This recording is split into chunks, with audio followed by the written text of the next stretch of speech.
Presidential Broadcast Service. Radyo Pilipinas. Radyo Publiko ng Bagong Pilipinas para sa Bagong Pilipino. Naghahatid ng mahahalagang balita at impormasyon na guugnay ng pamahalaan sa sambayanan. Tulad sa himpapawid ng serbisyo publiko. Radyo Pilipinas. Radyo Publiko. Ang boses ng Pangulo sa Iloilo. Radyo Pilipinas. 585 AM. Oras mo alas 4:06 sa hapon. Gikan sa hulog balitaan sa PBS, Radyo Pilipinas, Iloilo. Gintipon sa buos na pwersa sa News and Public Affairs Division. Mga pagsaysay sa mga hitabo o aksyon, mga pananawan, kag desisyon, mga hibubunon sa apektuhan na sektor, mga dalagpong nga balita, diri sa Iloilo, kag mga bahin sa Kabisayang nagkatunggan. Mga balita nga natipon sa sulod sa nagligan ng 24 oras. Inyo mabatian sa Headliners Watch. Kagkaroon, yari ang inyong PBS News Team.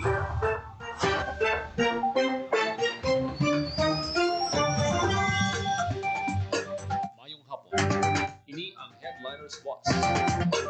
Huwebes, Mayo 1, tuwing 2025, ng inyong tagbalita Joseph Paul Nobleza Tarosa. Kagkaroon sa mga Pangulong dinalaan.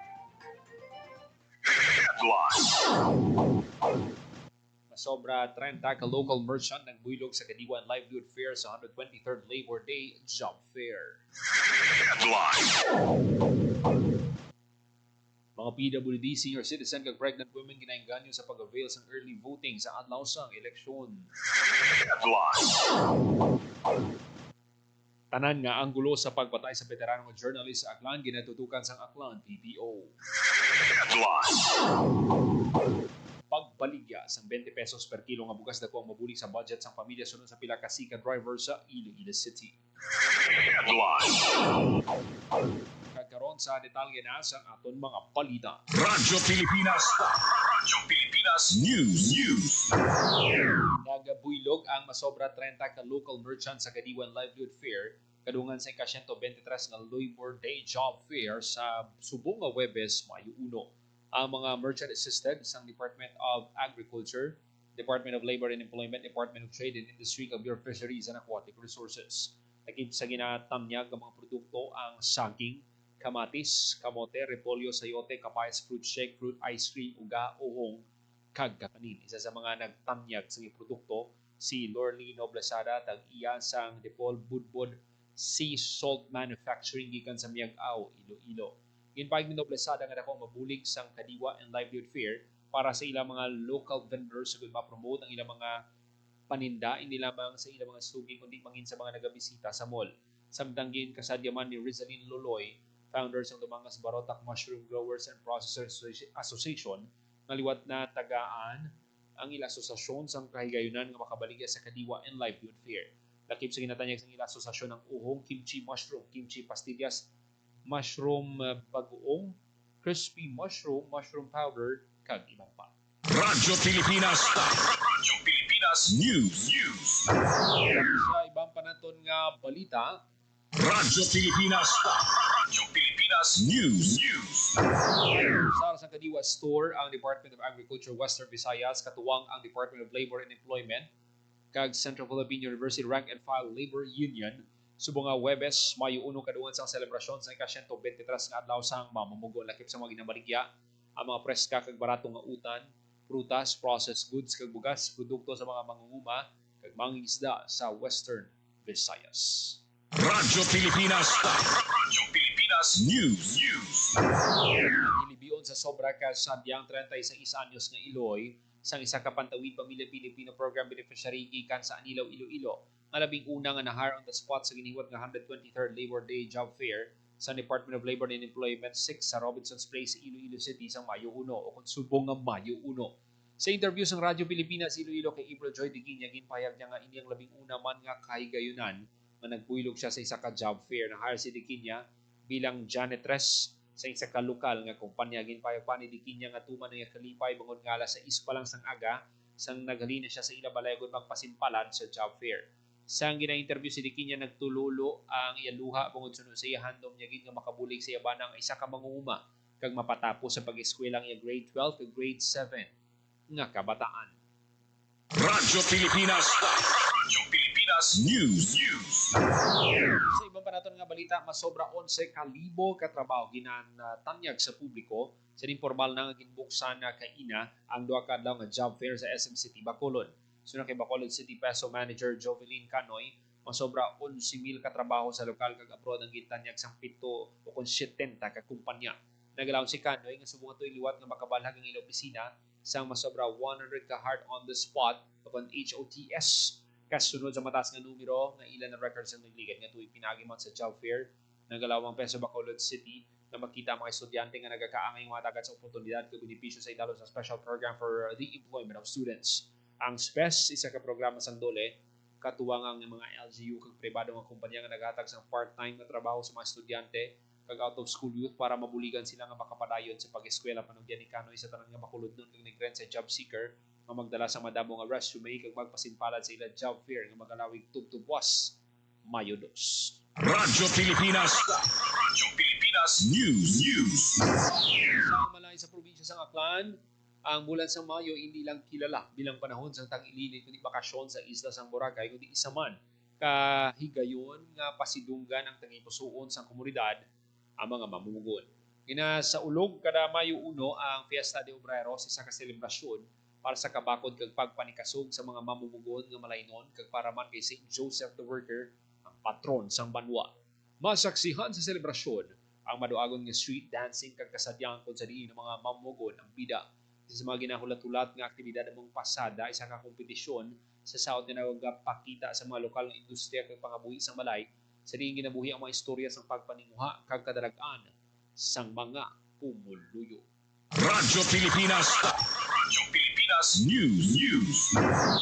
Natutukan sa karon sang Aklan Police Provincial Office ang tanan nga anggulo sa pagtiro patay sa veterano nga journalist nga si Mr. Johnny Dayang. Sino kay Aklan Police Provincial Office spokesperson Police Captain Aubrey Ayon, pila sa mga anggulo nga ginapadalman sa kapulisan ang politika, profesyon sini bilang isa ka kilala nga katapo sa media kag posible man ang personal nga motibo. Sa nagluntag nga insidente gilaman nga nagpakigangot ang kapulisan sa mga individual nga posible makabulig sa ila sa ginapatigayon nga investigasyon, kalakip man ang pag-review sang CCTV footages sa di nakita ang gunman. Prioridad sa Aklan PPO na maresolba ang kaso gani nagapangabay ini sa publiko ilabi na sa mga may ihibalo nga magpakigangot sa kapulisan bangod ginapasiguro nilang inyong seguridad samtang ginalagas ang mga may kahimuan sa krimen na ibaluan. Gintiro patay si Dayang sa balay sa Barangay Andagaw, Kalibo, Aklan siyang tinaligdan ng Martes ang gabi, Abril 29, 2025. Radyo Pilipinas. Radyo Pilipinas News. Mga PWD, senior citizen kag pregnant women ginainganyo sa pag-avail sang early voting sa adlaw sang eleksyon. Detalye sang balita sa report ni Janelle Baclay. Radyo Pilipinas. Radyo Pilipinas. Report. Radyo Pilipinas. Radyo Pilipinas. Report. Radyo Pilipinas. Radyo Pilipinas. Report.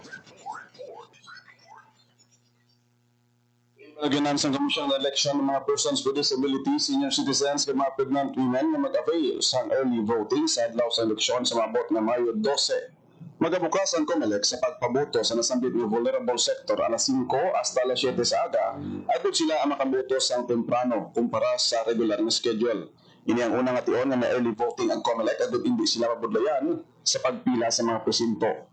Panawlit hindi maka-avail sa early voting, magapahamtang sa gyapon sang priority lane ang COMELEC sa regular na mga schedule sang pagbutuhay para sa mga PWD, senior citizens and pregnant women. Ang regular na schedule sang pagboto ang magasugod alas 7 sa aga kag magatakop hasta alas 7 sa gabi.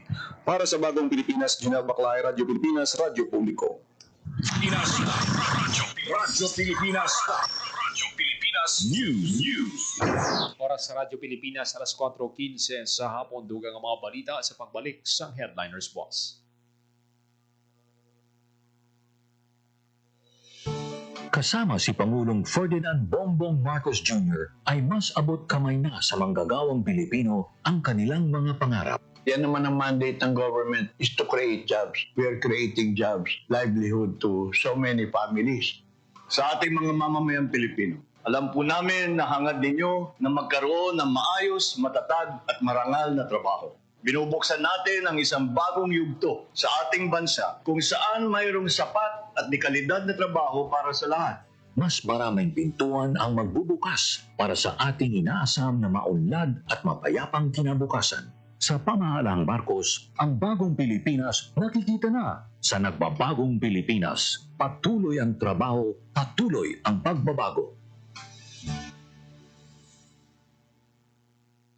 Through our integrated efforts, we can create a future where no learner is left behind and every Filipino child can flourish in an increasingly complex world. Alinsunod sa pahayag na ito ni Pangulong Ferdinand R. Marcos Jr., nakipagtulungan ang Clark Development Corporation sa OB Montessori at Bloomberry Cultural Foundation Incorporated para itayo ang CDC OB Bloomberry Family Care Centers para sa ating mga katutubo sa Pampanga at Tarlac. Sa ilalim ng proyektong ito, ang mga batang nasa edad 3 hanggang 4 ay tinuturuan ng practical life lessons na siya namang ikinatutuwa ng mga magulang gaya ni Mary Grace Tarosa. Nagpapasalamat po ako sa Panginoon kasi binigyan po kami ng school na ganito.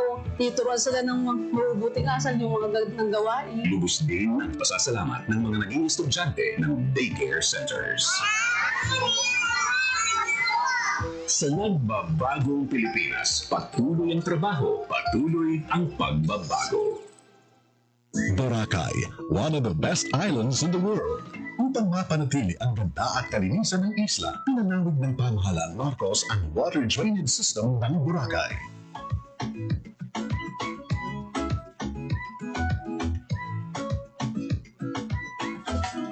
Suportado ng DOT TESA ang adhikain ng Pangulo. Kaya ito pong Boracay ay talagang binabantayan namin, pinoprotektahan namin, sinusuportahan po namin ang mga pangangailangan niya para ma-maintain niya yung standard as an iconic destination, hindi lang dito sa Pilipinas pero sa buong mundo.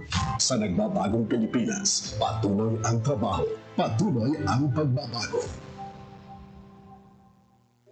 Magiging maayos po yung mga magninegosyo dito dahil maganda na yung kanilang lugar, hindi tulad doon sa mga tabi ng karsada na nagkakaroon ng traffic, nagiging risk pa sila doon sa kanilang mga kalusugan dahil po yung mga emissions ng mga sasakyan. Isa sa inaabangang proyekto ngayon ng SM Prime Holdings Incorporated sa pakikipagtulungan ng Local Government Unit ng Pasay, ang 360-hectare reclamation project na tatawaging SM Smart City. Sa kasalukuyan, dinidevelop na ang lupa nito sa harap ng Mall of Asia Complex at inaasang matatapos ang proyekto sa 2028. Ipinapangako ng SM Prime katulong ng ating pamahalaan na hinihigitan pa nila ang tagumpay ng SM Mall of Asia Reclamation at sa pamamagitan nito ay mas mapagyaman pa ang ating business district. Maparami ang magagandang oportunidad, trabaho at pagkakakitaan ng bawat tao. Sa pamahalaang Marcos, ang bagong Pilipinas, mas posible, patuloy ang trabaho, patuloy ang pagbabago. Nabuo sa ilalim ng administrasyon ni Pangulong Ferdinand R. Marcos Jr. ang Transparency Initiative. Layo nitong ipakita ang mga tunay na nangyayari habang iginigiit ang ating karapatan sa West Philippine Sea. Our interests are clear.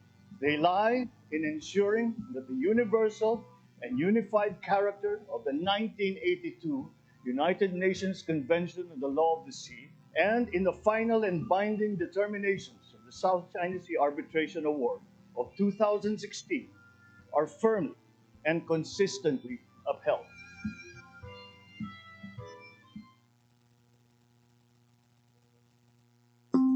Ang bawat Pilipino ay kwento ng pag-asa at kasama si Pangulong Ferdinand Marcos Jr., ang pinapangarap na bahay ay maisa sa katuparan na. Ang hanarin ninyong magkaroon ng maayos at sariling tahanan para sa inyo at sa inyong mga pamilya ay magiging abot kamay at abot kaya na rin. Ang layunin ng pambansang babae ay gustong-gusto ng Pangulo na magkaroon ng bahay ang bawat Pilipino. In our case, in SBMA, magtayo na tayo ng socialized housing para sa empleyado. Kaya ang layunin ng Presidente na magkaroon ng bahay ang bawat Pilipino ay isang napakagandang hangarin niya para sa mga kababayan niya. Ang hangarin ng pamilyang Pilipino ay makakamit. Sa pamahalaang Marcos, ang bagong Pilipinas nakikita na. Sa nagbabagong Pilipinas, patuloy ang trabaho, patuloy ang pagbabago. Madalas inaareya ng mga magsasaka ang mababang farm gate price ng palay. Pero sa Price Range Scheme o Pricers Program, mataas ang buying price ng NFA para mahikayat silang magbenta ng ani sa pamahalaan. Yun ang aming ginagawa na masiguro na makapagbigay naman tayo ng magandang hanap buhay sa ating mga magsasaka. Nung pinatupad namin ng Pricers and up to this time, more than 8 days ang buffer stock natin. So we're nearing the target of 9 days. Happy na ang magsasaka. Nakatulong pa sila sa food security ng bansa. Kaagapay ang gobyerno sa pagtiyak na may pagkain sa bawat hapag sa oras ng sakuna. Ang EcoZone Program sinimulan sa panahon ni dating Pangulong Ferdinand Marcos Sr. Ngayon ay nakapagbigay ng 1.8 milyong trabaho sa ating mga kababayan at sa ilalim ng liderato ni Pangulong Ferdinand Marcos Jr. 27 economic zones na ang naiproklama ayon sa Philippine Economic Zone Authority o PEZA. Katumbas ito ng tinatayang mahigit 9 billion pesos na halaga ng investments. Ibig sabihin ito ay mas maraming oportunidad ng trabaho para sa mga Pilipino. Our aggressive infrastructure development, business-friendly policies, investment and export promotions, foreign visits, and economic missions are all aimed at generating not just jobs, but quality and competitive jobs. Sa nagbabagong Pilipinas, patuloy ang trabaho, patuloy ang pagbabago. Naghahanap ka ba ng trabaho? TESDA got you covered. Dahil karamihan ng mga TVET graduate ng TESDA may trabaho agad. Ayon kay TESDA Secretary Kiko Benitez, ito ang isa sa mga direktiba ni Pangulong Bongbong Marcos. It's really training to trabaho. Na-mention naman niya sa kanyang SOLA na 8 out of 10, so 80% of TVET graduates actually find a job, which is a much higher percentage. No? And in certain modalities of training that TESDA does, mas mataas pa sa 80%. Bawat buhay ay mahalaga sa Administrasyong Marcos. Kaya makakaasa ang bawat Pilipino na kaagapay niyo ang pamahalaan sa bago ninyong simula. Beyond physically connecting the provinces of Samar and Leyte, the San Juanico Bridge has become a well-known landmark and a symbol of unity for the people of the two islands which it serves. Sa ilalim ng pamumuno ni Pangulong Marcos at sa pakikipagtulungan ng DOT TIEZA, muling sumigla ang turismo sa Samar, Leyte. Patunay dito si Rochelle Alfonso mula sa IM Travel at Lourdes Barrientos ng San Juan by the Bay Service Cooperative. Kahit walang ilo, meron ako talagang madaming nagpupunta kasi ang San Juanico is landmark na talaga siya ng Tacloban City. Ang pagkakaiba lang ngayon na double or na triple yung bilang. Ngayon po, paggabi po, pinupunta na po talaga siya. Pag dumadami po yung turista, dumadami din po yung makukuha ng pagkabuhayan ng ating mga kababayan po dito. Papasalamat rin ako sa presidente natin dahil ito sa aesthetic lights kasi nakadagdag siya sa pagganda ng sarili nating San Juanico Beach. With the recent completion of the San Juanico Aesthetic Lighting Project, I look forward to seeing the bridge turn into a true sight to behold not just during the day, now even in the dark at night. Sa nagbabagong Pilipinas, patuloy ang trabaho, patuloy ang pagbabago. Radyo Pilipinas. Radyo Pilipinas News.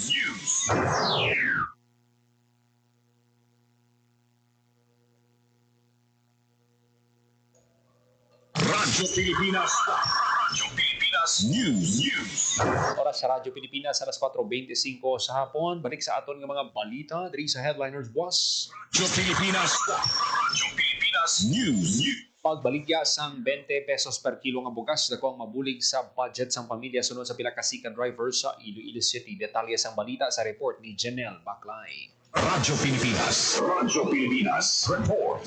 Mas makaligwas sa budget sa pamilya ni Rodolfo Antiqueña, driver sa tricycle sa distrito sang La Paz, sa tiyon nga mapatuman ang pagbaligya sa tag 20 pesos per kilo nga bugas sa syudad sang Iloilo. Sunod sa iya, nga mas maayo kung may barato nga bugas nga pwede mabakal sa merkado sa sini, iya mapaigo ang nakita sa adlaw-adlaw nga pagbiyahe sang sikad.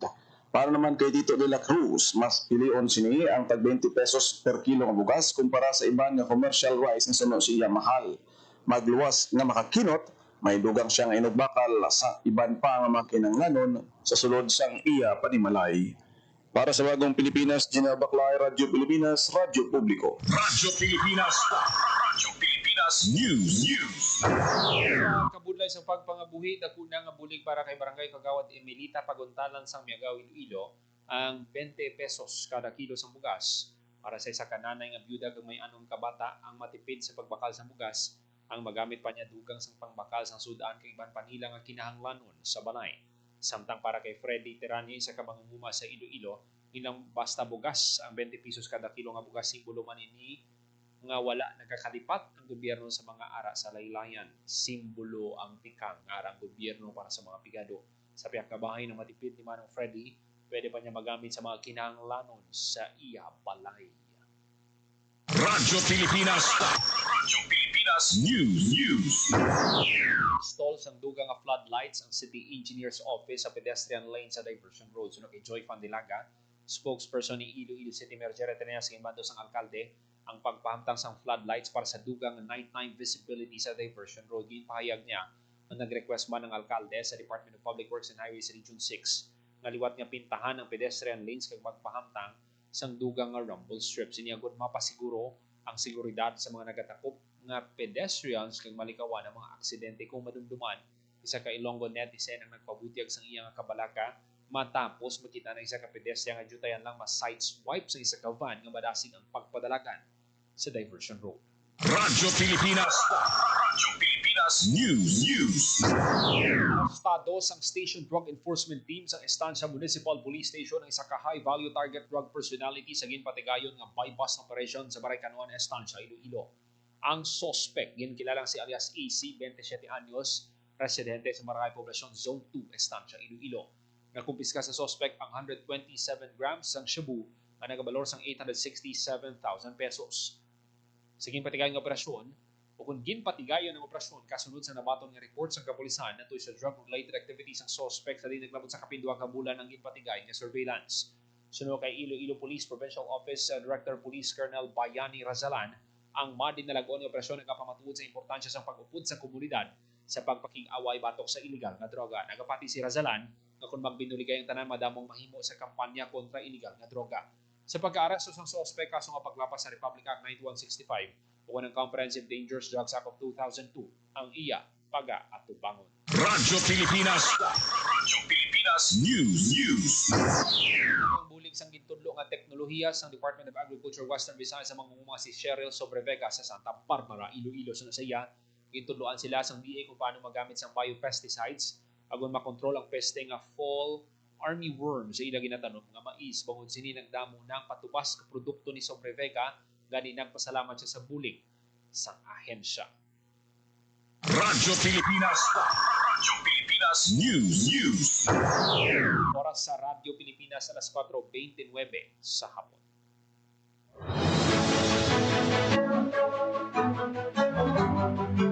Kagabi itong manatipon nga balita sa PBS Radyo Pilipinas Iloilo News Team, Huwebes, Mayo 1, 2025. Para sa Bagong Pilipinas, Joseph Paul Noblesa Carosa, Radyo Pilipinas, Radyo Publiko. Radyo Pilipinas. Radyo Publiko. Radyo Pilipinas. Radyo Publiko.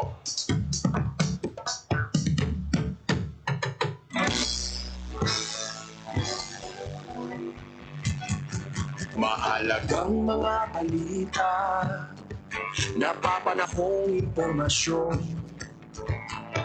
Kami ang iyong gabay pag may bagyo at sakuna. Serbisyo ng gobyerno kapag may nangangailangan. Mga proyekto ng Pangulo, damang-dama ang pagmamahal niya. Tulay ng mga hinaing, ang problema ng bayan ating lulutasin. Tulay sa himpapawid, tulay ng pagbabago. Radyo Pilipinas, ng bagong Pilipinas. Radyo Pilipinas, ng bagong Pilipino. Pangulo, damang-dama ang pagmamahal niya. Radyo Pilipinas, ang boses niya. Pangulo,